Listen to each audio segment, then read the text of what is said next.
kati Bignona koke ni jamudde Bignona kati usuyi muy juju powde kati usuyi e jamut kati Sicoor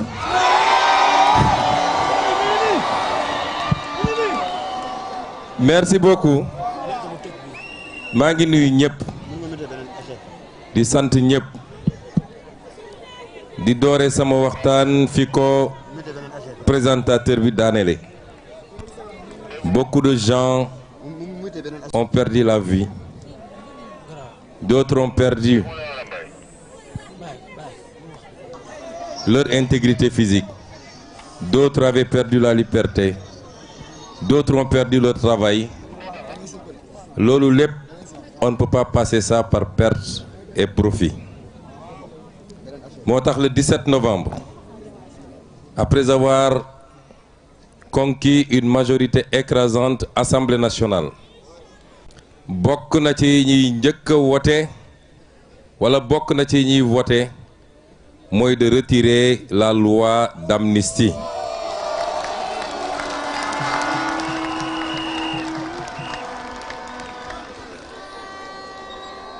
Impunité mënul am te bu dee dans une société les gens mën nañu làqatu ci gannaaw État pour utiliser les moyens d'État pour comploter contre les gens, pour tirer sur les gens, pour tuer des manifestants désarmés. Ñu pare na loolu yëpp nañ ko effacer comme si ça n'avait jamais existé. Loolu yàgg-yàgg dina xewaat ci dëkk bi kon moo tax pour que mu leer, parce que ces gens-là ils pensent que ils ont la mémoire très courte. Ils pensent que la loi d'amnistie c'est pour nous. Ñun soxlawuñu loi d'amnistie. Quand bi ñu yónnee ay nit ñu fekk ma à la prison de Cap Manuel proposer une loi d'amnistie, je leur ai dit qu'on n'a pas besoin de loi d'amnistie. benn élément moo ñu intéressé woon mooy na xale yi ñu jàpp ci prison bi te yoruñu faa nekk ñu génne leen. Mais une loi d'amnistie qui crée l'impunité pour des assassins, ñun d'accord ñu ci. C'est pourquoi quand ils ont persisté, ma jox instruction notre groupe parlementaire. Si cette loi d'amnistie c'est pour libérer les jeunes de la prison, votez oui. Si c'est pour couvrir les crimes de sang, votez non. Tous les députés Pastef ont voté non à cette loi d'amnistie. Kon ñun laqatuwuñu ci gannaaw loi d'amnistie, on n'en a pas besoin. Et tous les dossiers qui sont sur la table de la justice nañ ko génne waat teg ko leeral ko ba mu set wicc ñu xam lan la ak kan la. Loolu bokk na ci importance su élection bi. Comme nag campagne bi dañu fas yéene def ko campagne thématique, parce que politique li ñu def fii yëpp baax na, il faut mu xumb, il faut de l'animation, il faut de la musique, il faut, mais avant tout politique c'est parler de ce qui va faire avancer le pays, c'est ça la politique. Mais avant de dire ce qu'on a prévu de faire pour le pôle Casamance, pour le pôle sud mooy pôle Casamance, dinaa dugal benn parenthèse bu ndaw, que tout le monde puisse nous comprendre et nous accompagner. Campagne électorale, campagne nationale, c'est très difficile. Nous sommes de 2017 à maintenant suñu 6e campagne nationale. Mais de 2022 à maintenant, nous sommes à la 4e campagne nationale. 2 campagnes nationales en 2022, 2 campagnes nationales en 2024, avec des écarts de 6 mois. Première campagne 2024 bi, on est sorti de prison pour enchaîner une campagne en plein mois de Ramadan. Loolu suñ leen ko waxul ak suñ leen ko waxee dafa métti physiquement, dafa métti ci ñun, dafa métti ci sécurité bi dafa métti ci communicants yi et c'est pourquoi il faut que nit ñi di ñu jàppale et qu'ils nous accompagnent. Au début de cette campagne dama ne woon le directeur de campagne qu'il faut que ñu liggéey pour rassembler les gens par pôle, de grands rassemblements où on délivre le message pour ce pôle. Comme ça coono physique bi wàññeeku tuuti bu ñu fàtte it ni en tant que premier ministre dañuy continuer di coordonner l'action du gouvernement même en étant en campagne. C'est pourquoi il faut qu'on accepte ce genre d'organisation rawatina nag dans les régions ou les départements yoo xam ne leer nañu gagné nañ fa bu yàgg parce que depuis des années toutes les élections qui se passent là-bas nous les gagnons largement et la région de Ziguinchor et c'est tout à votre honneur en fait partie. Kon il faut ñu économiser du temps pour consacrer ce temps à d'autres départements ou d'autres régions qu'on avait perdu lors de l'élection présidentielle. Parce que l'objectif, c'est de gagner, à défaut de tous les départements, au moins 90% des départements. Est-ce que l'on est d'accord avec nous? Vous êtes d'accord avec nous? Donc, je vous remercie d'avoir eu cette présence d'esprit. Nous avons un meeting, au-delà même de régional, mais un grand meeting, bo xamné laal na ba Goudomp, laal na ba Bunkiling, pour pouvoir rassembler tout le monde et délivrer le message. Le pôle Casamance, mooy pôle boo xam ne dafa réhabiliter la région naturelle de la Casamance. ñi fi nekk mag tuuti ils savent qu'après l'indépendance la première organisation du gouvernement de Senghor ou de Mamadou Dia c'était d'organiser le Sénégal en régions naturelles. La région du Sine Saloum, la région du fleuve, le Sénégal oriental, la Casamance, le Cap-Vert. Après le ñëwaat, c'était des entités cohérentes. Mooy buñ ci jël rek dafa am réalité économique mais dafa am réalité socio-culturelle. ñu ñëw di ko dagg ba tey on est à 14 régions. ñu ñëw di sauctionner ces régions-là en départements et en communes ba on est à 46 départements et plus de 550 communes dont la majorité n'est pas viable parce que les ressources yi waroon tax communes yooyu am viabilité amuñu ko. ñun laaluñu découpage administratif bi pour le moment mais li ñu changé mooy créer des pôles de développement économique qui recoupent ces mêmes réalités. Ñambour et Bawol benn pôle la le Bundu ak li wër foofu yëpp benn pôle la muy Sénégal oriental le Ferlo et le Fouta nekk benn pôle la région nord nekk benn pôle le Sine Saloum nekk benn pôle la région du Cap-Vert nekk benn pôle le Cayor nekk benn pôle, ça nous fait 8 pôles de développement économique. Pôle bu nekk nag on a travaillé sur la base du potentiel de ce pôle à voir qu'est-ce qu'on va faire dans les 5 ans, dans les 10 ans, dans les 25 ans pour que ce pôle soit un véritable pôle de développement économique et social. Le pôle Casamance tey booy xayma la population du pôle Casamance, la région de Kolda, la région de Sédhiou et la région de Ziguinchor, c'est 2 300 000 habitants. Mais ñu xam ne en 2025 dinañu egg 5 400 000 habitants. Donc la population du pôle sera multipliée par plus de 2, par 2,4.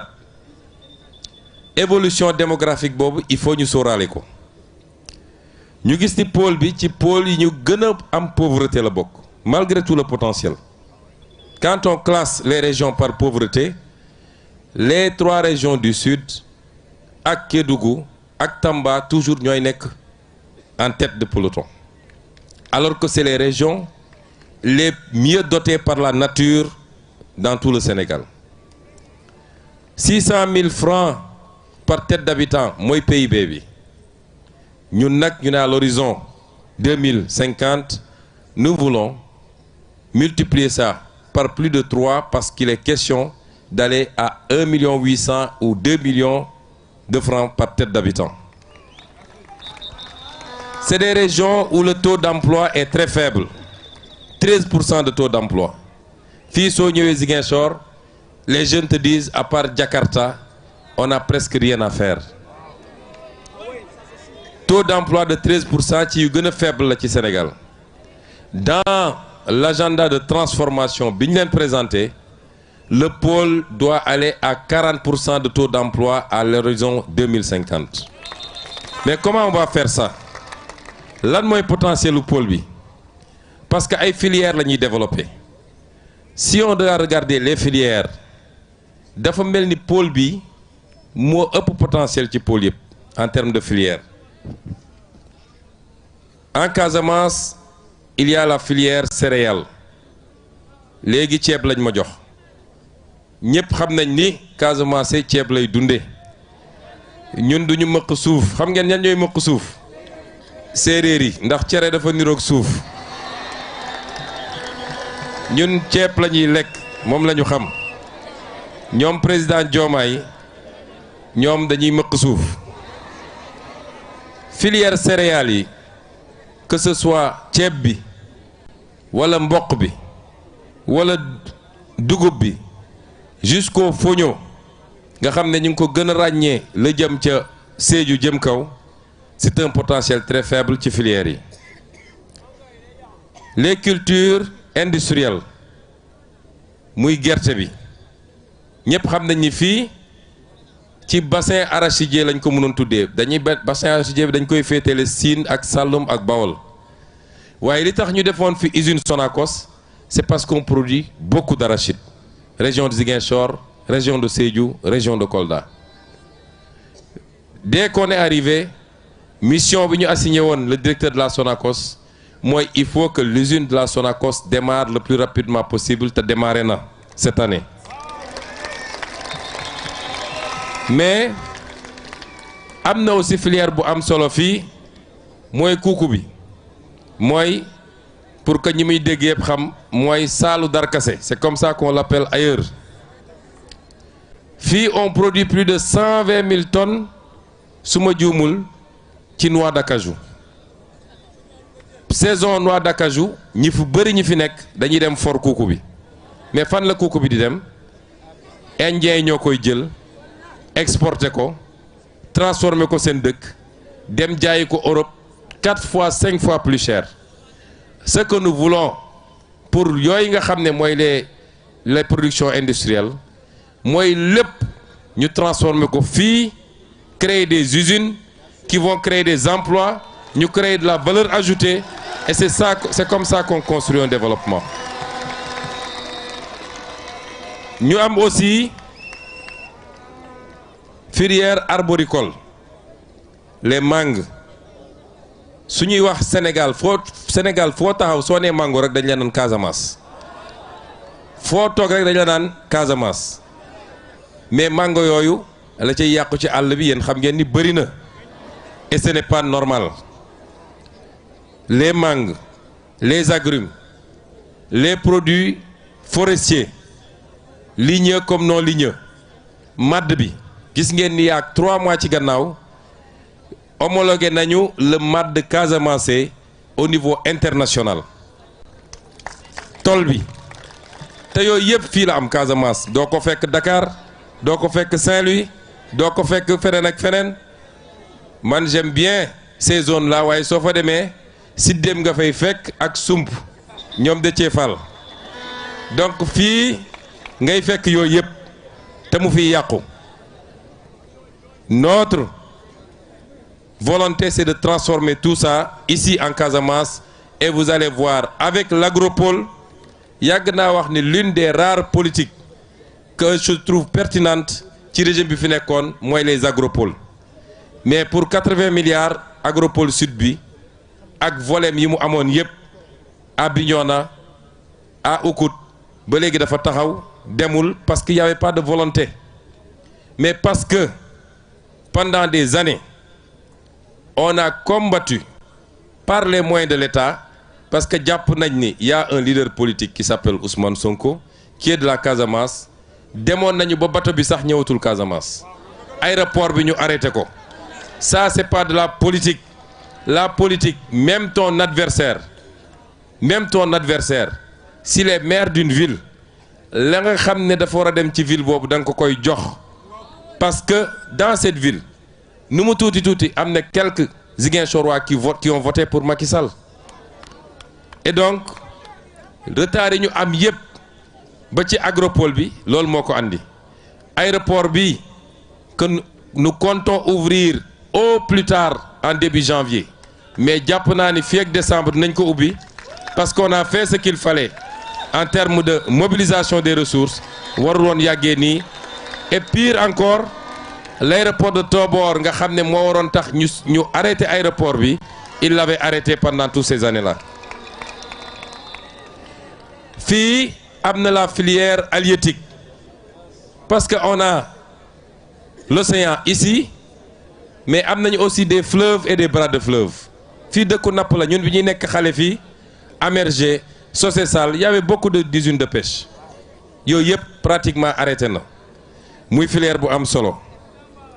Mais il y a la filière touristique, capacité bi ñu am fii tourisme balnéaire Cap Skirring waaye aussi Abéné ak Kafountine ñëpp xam nañ ne am nañ capacité bu rëy. Et aujourd'hui déjà la caisse de dépôt et de consignation nga xam ne ki ko jiite mooy directeur de campagne bi monsieur Fadilou Keita ma bëgg ngeen tàccil ma ko. La caisse de dépôt et de consignation ak SAPCO bi nga xam ne Serigne Mboup pas Serigne Mboup politicien wala homme d'affaires mais Serigne Mboup bële am na ay programme ñuy taxawal pour que plus tôt et le plus rapidement possible ñu lancer le programme touristique pour la zone Abéné Kafountine, mais tout en relançant également le programme touristique bi nga xam ne mooy bu Cap Skirring. Tourisme balnéaire mais écotourisme aussi parce que ku wax Casamance wax nature wax la forêt wax yeneen ak yeneen ak yeneen yooyu yëpp muy ay programme yoo xam ne ñu bëgg a taxawal la ci 5 ans yi lancé ko mais am na loo xam ne ci 10 ans lañ koy def. Mais sur le plan logistique dinañu yeggali dans quelques semaines ou quelques mois le tronçon bi nga xamné moy permettre nga jógee Gambie ba dugg Guinée-Bissau te mu yéexoon trop. On va le faire. Le pont, le second pont de Ziguinchor def nañu appel d'offre bi ba ñu ngi ci sélection entreprise yu ko wara def. Ça veut dire quoi? Depuis Tobor avec fi ñu jaar ci rang-rang bi yépp, on ne touche pas au pont bi fi nekk nii. On fait un autre pont qui contourne et qui va entrer par Goumel et qui va créer des infrastructures secondaires. J'insiste sur côté bi parce que su ma demee demee Kolda j'expliquerai li jëm ci côté boobu sur la vallée de la Nambé, sur l'agriculture, sur l'élevage ak yu demee noonu. Les industries extractives yéen ñëpp déggoon nga ñuy wax le zircon de Niafran. Moi en tant que député je fais partie ñi nga xam ne dañoo bañoon ne dañu bàyyi ñu exploiter zircon bi dans ces conditions parce que la ñu exploiter le zircon à Diogo ça n'a pas servi à Diogo, ça n'a pas servi au Sénégal ba ñu boole ko ci dossier yi nga xam ne ñu ngi koy saytu pour mun koo renégocier. Je ne voulais pas qu'on fasse les mêmes erreurs ici à Niafran. Mais maintenant qu'on est là, j'ai pu assurer les populations de Bignona, de Niafran et de toute la zone que zircon bi yalla ko fi def c'est pour être exploité. Le plus important c'est que ça se fasse dans l'intérêt des populations. D'abord, ñu am ci ay infrastructures, am ci du travail, am ci li ñuy wax nuñ ko tuddee sax li nga xamné si social entreprise yi dañ koy def RSE ñu am ko ci ba mat sëkk. C'est comme ça qu'on veut gérer les ressources naturelles. Mais le pétrole aussi bi nga xam ne suñu diggante Guinée-Bissau ñu koy le pétrole du Domflor ñu war koo mën a exploiter comme ni ñu commencé exploiter le pétrole de Sangomar mun a am ici des plateformes qui nous permettent à terre de faire beaucoup de choses boobu tam bokk na ci. Troisième point ou quatrième point sur infrastructure yi mooy le port industriel de Gnikin parce que le port de Ziguinchor c'est un port fluvial la chaque fois nga war a def dragage am na ay bateaux yoo xam ne su eggee benn niveau tirant d'eau mënul dugg Ziguinchor mais là-bas après Pointe-Georges Saint-Georges fi ñuy wax Gnikin on peut avoir là-bas et on va mettre là-bas un deuxième port industriel parce que ce qu'on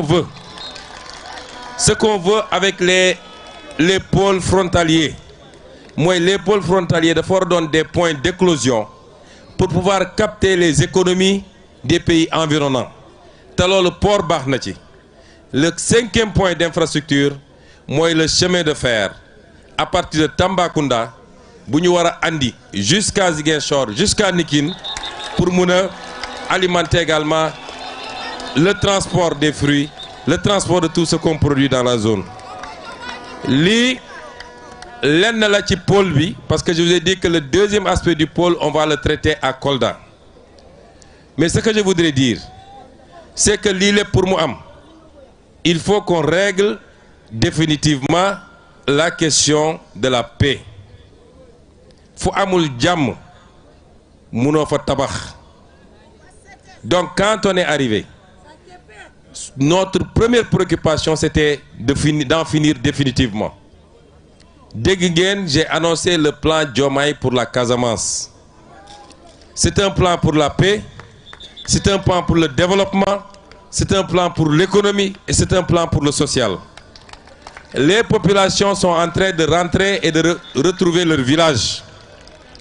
Mais loolu il faut ñu accompagner ko par le déminage d'abord. Parce que ñun on a grandi ici. Mais ñu bari ñemeetuñu dugg ci àll bi parce qu'ils ont peur de sauter sur une mine. La paix, c'est quelque chose qu'on construit. Mais même boo demee ba am paix, la guerre laisse toujours des séquelles. Mun nga pare ba am jàmm. Des années plus tard, les gens vont continuer à sauter sur des mines. Nous ne voulons plus que des gens sautent sur des mines. Et c'est pourquoi le programme de déminage humanitaire qu'on n'a jamais arrêté, mais qu'on va accélérer à partir du début 2025 pour que aucun centimètre carré de la Casamance ñu bañ fa bàyyi une mine qui peut nuire à une personne ou à une bête. Loolu yëpp dañ koy régler définitivement. Nous accompagnons les populations pour ñu dellu dans leur village. C'est pourquoi pour cette année, dans le plan Diomaye pour le Sénégal, on a déjà débloqué une enveloppe de 15 milliards. Boo xam ne c'est uniquement pour accompagner parce qu'il faut reconstruire les écoles, il faut remettre des forages, etc. Et l'année prochaine, muy doon suñu premier budget parce que actuellement on est en train d'accompagner et de finir le budget. On va provisionner une enveloppe consistante avec l'ANRAC comme maître d'œuvre délégué, avec l'ANRAC comme superviseur et avec l'armée comme maître délégué pour que ñu def les infrastructures, les pistes, les routes, les forages, l'éclairage, tout ce qu'il faut pour que les gens puissent rentrer chez eux et commencer à travailler comme ils le faisaient. Mais quand je parle de paix, je veux qu'on nous comprenne. La paix n'est pas encore définitive en Casamance. Tant qu'il y aura des groupes, nous tuuti, qui ont encore des armes et qui sont dans telle ou telle portion du territoire ou dans les pays environnants, la paix n'est pas acquise. La paix, mooy képp ku yoroon ngànnaay ñu waxtaan ak yow ba nga génn déposer ko dans un consensus boo xam ne y a ni vainqueur ni vaincu. C'est le Sénégal qui gagne parce qu'il n'est plus question qu'un seul fils de ce pays perde la vie, moo xam du côté de l'armée, moo xam de l'autre côté. Il faut qu'on en finisse. Et c'est pourquoi je rends un vibrant hommage à l'armée nationale du Sénégal qui, pendant des années, a veillé à ce que l'intégrité territoriale soit sauve. Armée boobu soxlaatuñu ko pour ñu jàkkaarloo entre Sénégalais. Nous avons d'autres priorités en matière de sécurité. Xam ngeen insécurité bu am dans toute la sous-région. Aujourd'hui, la priorité, c'est l'Est du Sénégal. C'est la Falémé. Pour que nit yu nekk ci yeneen côté bañ a mun a traverser avec des armes pour venir faire du terrorisme au Sénégal. C'est là où on a besoin de notre armée. Et c'est pourquoi li ma waxoon en 2019 lors de notre meeting de Bignona, j'avais dit si je suis élu, man maay dem fekki ñi ne ci biir àll bi. Parce que c'est mes papas, c'est mes neveux, c'est mes cousins, c'est mes frères. Man maa leen dem fekki jàpp seen loxo génne leen. Nous sommes en train de travailler à ça avec le président Diomaye. Dafa am loo xam ne boo koy liggéey doo ko wax ci kaw. Mais on y travaille. Et la réceptivité est parfaite des deux côtés. Inch'Allah, nous y arriverons pour que cette affaire ne soit qu'un souvenir, tout douloureux soit-il, mais ñu fàtte ko suul ko jublu ci defar Casamance. Mais je voudrais mettre en garde également, parce qu'il y a des apprentis politiciens yu jàpp ni ci problème mu Casamance bi la ñu war a defee seen politique. Je veux les mettre en garde. Am na ñu taxaw ne am na tel général c'est parce que dafa doon def liggéey bu baax en Casamance moo tax ñu sanctionné ko patati patata. Di def allusion que Ousmane Sonko, puisqu'il est originaire de la Casamance, il veut affaiblir l'armée pour que les gens qui sont là-bas puissent reprendre de la force. Bu dee am nañu fit, on a pris toutes les dispositions. Les questions qui relèvent de la sécurité nationale duñ ko fowee. Bu dee ñoom am nañu fit nañu génnaat ñu wax lu mel noonu ñu xool ndax ils n'iront pas en prison.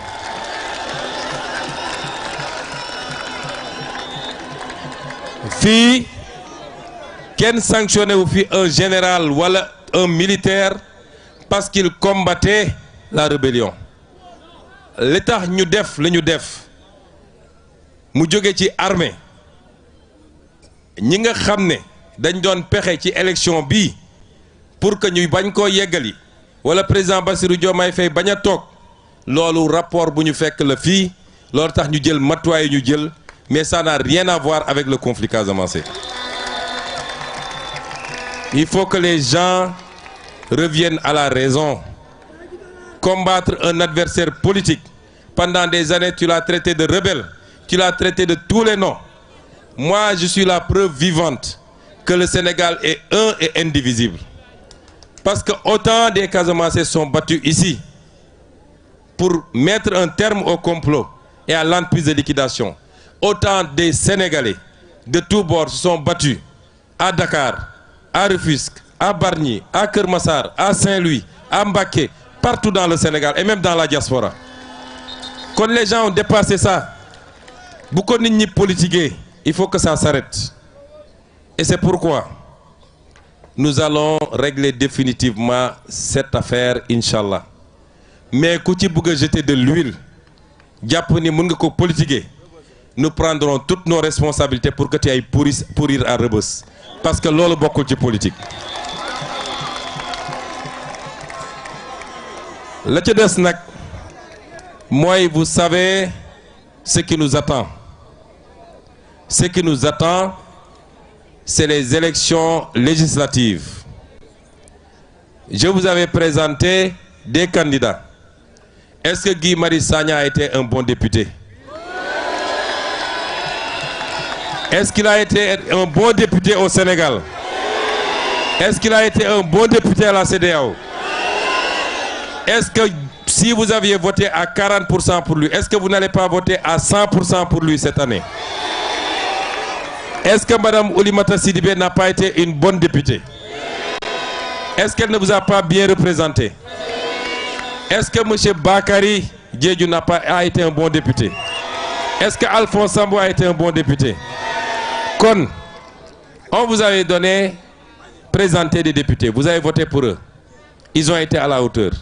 mandat bi yeggul 2 ans la ñu def.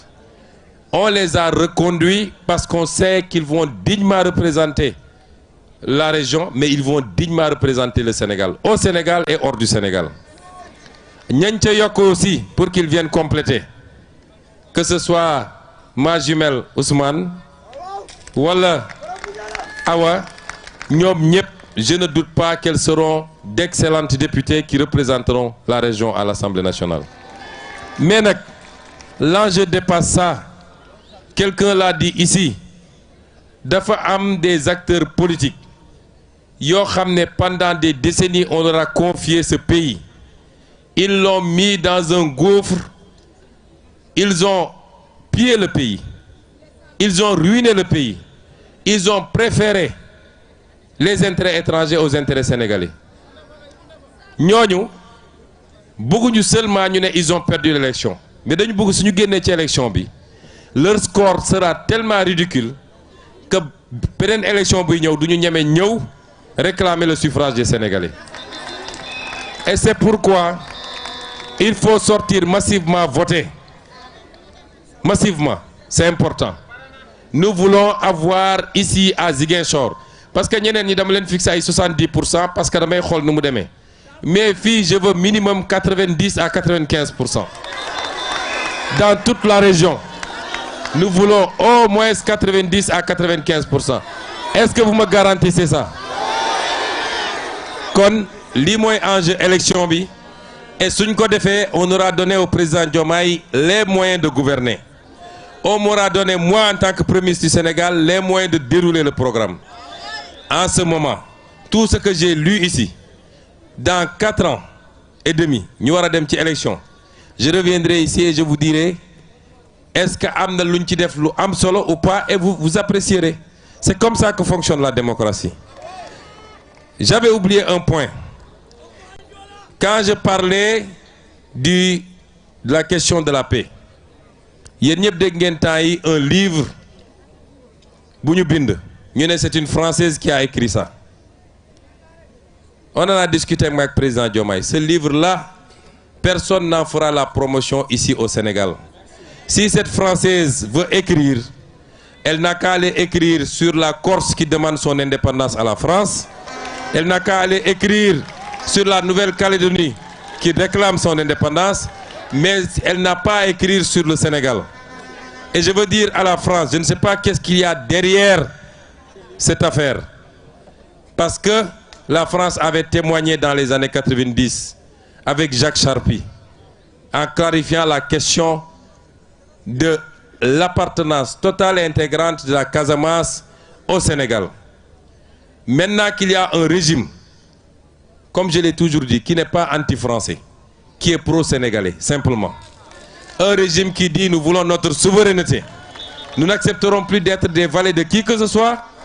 On nous sort un livre et puisqu'ils ne peuvent pas revenir sur leur témoignage, ils ne peuvent plus parler d'indépendance, ils glissent sur la notion d'autonomie. On ne veut pas d'autonomie. C'est pas ça la question. Nous sommes un État unitaire. Du nord au sud, de l'est à l'ouest, les mêmes réalités vont s'appliquer sur chaque portion du territoire national. Et ce livre-là ne sera pas autorisé au Sénégal, ne sera pas commercialisé au Sénégal, parce que nous n'avons des gens de Djogé avec un projet de déstabilisation pour venir nous parler de ce qui nous concerne, nous, Sénégalais. Si la France veut donner des archives, elle n'a qu'à nous donner les archives de ces exécutions sommaires au Sénégal pendant la colonisation. Des guerres qu'elle a menées ici, des tortures qu'elle a menées, des travaux forcés. C'est ça qu'on attend de la France. Qu'elle nous donne les archives de Thiaroye 44. Ne soxlawuñu des archives sur une prétendue autonomie de la Casamance. Donc, ñu ngi leen di gërëm yéen ñëpp. Guddi na, ça a été très long, mais je peux vous dire une chose. Ce pays va changer et il va changer radicalement. Nous allons bâtir un nouveau pays. Nous allons bâtir de nouveaux fondamentaux. Nous allons bâtir notre développement. Nous allons renforcer notre unité nationale. Et nous le ferons avec chacun et chacune des Sénégalais. Je vous remercie. Assalamu alaikum.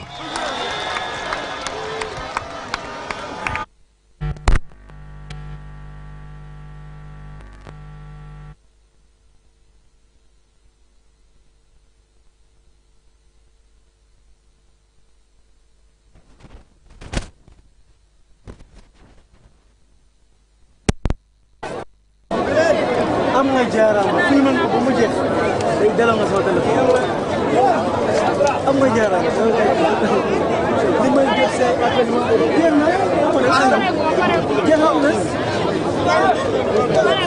du des